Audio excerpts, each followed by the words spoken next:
Today, I'm going to show you how to play more expressively using the modes. Really quick disclaimer about this video. This video is kind of geared more towards intermediate level players. You know some basics about scales and modes as well as intervals. Have you ever tried using one of the modes and it doesn't really feel like music? It kind of just feels like you're playing up and down a scale. Wouldn't it just be nice if you could just improvise great sounding solos on guitar? Listen on, because I have something that's going to help you out and it's not going to cost you anything either. So our first example today is going to be in E minor. What I'm going to be playing is mainly on the E minor pentatonic scale, throwing in the natural sixth interval with E as our root note, going to be a C sharp. By throwing in this C sharp, it's going to impose the tonality of the Dorian mode. Check it out.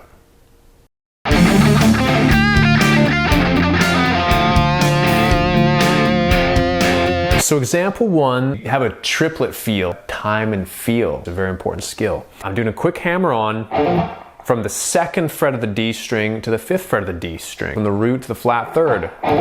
Then I do this 2, 3, 4 on the G string, finish off the first half of the lick. I'm playing the third fret of the second string and then the fourth fret of the third string. Taking the fifth fret of the high E, bending it up a half step, and then releasing the bend. So you hear the note go up and then back down again. There's a roll from the fifth fret of the high E to the fifth fret of the B. The natural sixth fret of the G string,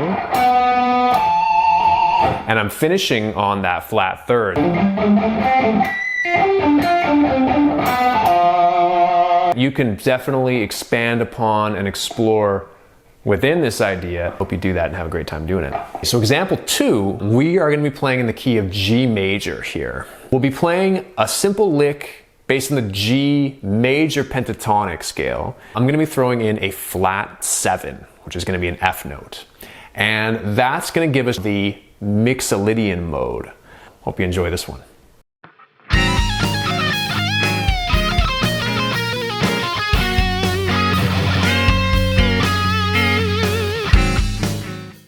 All right, so example two, more of a 16th note type feel. We start with a very sort of bluesy type of phrase, essentially using kind of the G major blues scale, which is like a G major pentatonic with an added flat third. It's this little, kind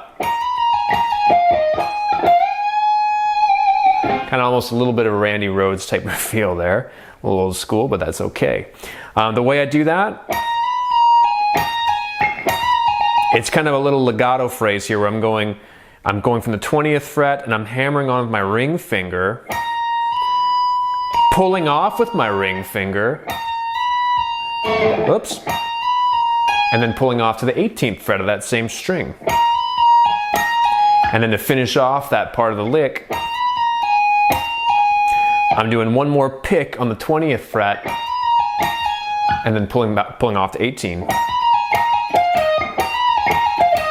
I hit 2 quick pick notes on the B string, and then this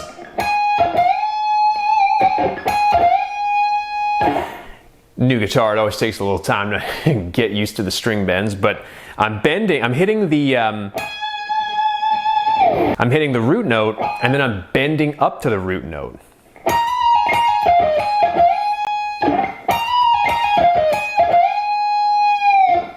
From there, I'm essentially descending down the scale.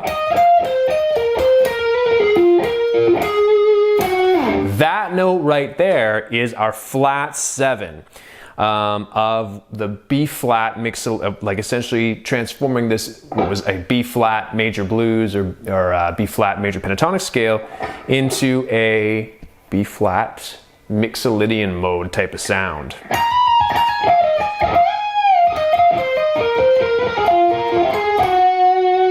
And that hanging on that flat 7 and going back to the root note, it gives it a real kind of a cliffhanger sort of sound, doesn't it?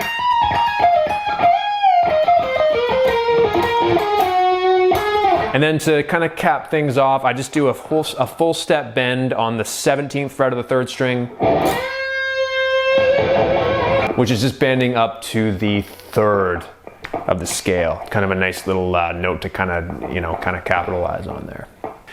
All right, example 3. I'm going to be predominantly sticking to the G major pentatonic scale. I'm going to experiment with the perfect 4th, which is a C note. What we're really kind of going for is the Ionian mode, or just a plain G major scale.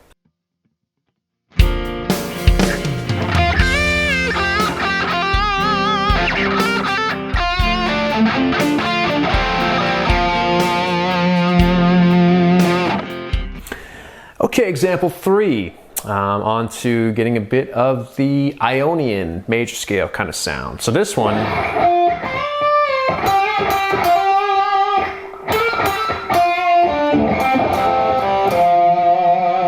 so we kind of start with some bendy major pentatonic sounds, and I'm starting from this pentatonic position here.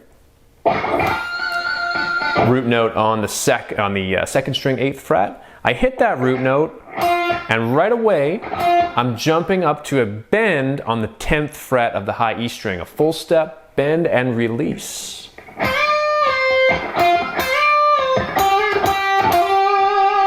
I finish after that little bend there.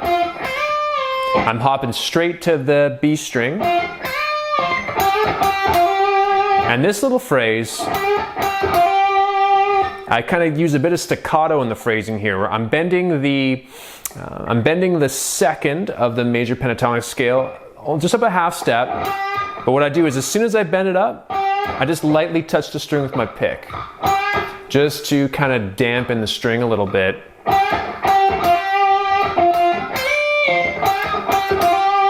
It happens kind of quickly, but you can kind of catch that, right? There's the mute.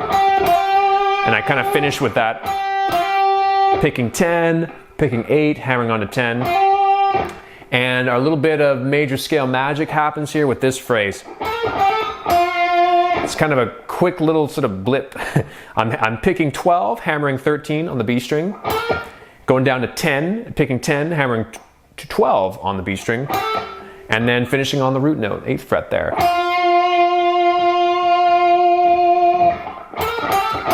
So this top note, this C, that is our perfect 4th, and that right there is going to give a lot of color to this sort of line here. And then finishing off, little kind of roll there across the 9th frets of the G and D strings, 7th fret of the G string, and then I finish off with a kind of a double stop idea. That's me, I'm using one finger, index, barring the 7th frets of the 4th and 3rd strings, and so get a bar there, strumming those 2 strings. My ring finger is hammering on to the 9th fret of the 4th string. It's kind of like a little flick, like a little grace note. And I release my ring finger, strum those 2 strings again. So there you go. I want to conclude just by saying that these 3 musical examples are sort of what you make them. If these ideas got you thinking about your playing in a little bit of a different way, maybe using your ear in a little bit of a different way to kind of do a bit of a deeper dive into your note choices, that's excellent. You're welcome to steal these licks. You can use them in your own playing. But what's more is you can use the ideas, the concepts I discussed, you can use those to create licks of your own. And those are things that can give you a lot of fun and fulfillment in your own playing. You can really come up with some cool ideas and sort of start to develop your own kind of musical personality. So I hope you enjoyed this. If you did, shameless self-promotion, leave me a like or a comment. And if you have any questions about any of this stuff, feel free to reach out. But thanks for watching, and stay tuned. Got more of this stuff coming your way.